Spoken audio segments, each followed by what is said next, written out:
అండి, good evening. అందరూ ఏం చేస్తున్నారు? ఈరోజు డిన్నర్కి నేను ఆకుకూర పప్పు కారపొడి ఆమ్లెట్తో ఫినిష్ చేసేసామండి. చాలా సింపుల్గా చేసాము. ఈరోజు మార్నింగ్ నుంచి నేను మా సారు హౌస్ క్లీనింగ్ పెట్టుకున్నామండి. హౌస్ క్లీన్ చేస్తూ ఉన్నాము. అస్సలు టైం లేదు, అందుకని సింపుల్గా కారపొడి చేశానండి. జస్ట్ ఇప్పుడే చేశాను. కారపొడి చేసి వేడివేడి అన్నము, ఆకుకూర పప్పు, కారపొడి, నెయ్యి వేసుకు తింటే సూపర్ ఉండిద్దండి. మా హస్బెండ్ అందరూ నాన్ వెజ్ తింటారు, కానీ మా హస్బెండ్కి మాత్రం ఈ ఆకుకూర పప్పు, గోంగూర పచ్చడి లేదా కారపొడి, నెయ్యి, ఆమ్లెట్ అంటే చాలా ఇష్టం అండి.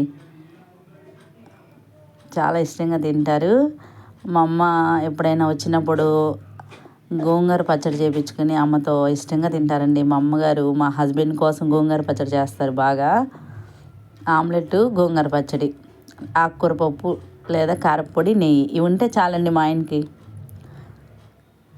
ఓకేనా? ఇందుకు మీరేం తిన్నారు? మీ డిన్నర్ ఫినిష్ అయిందా?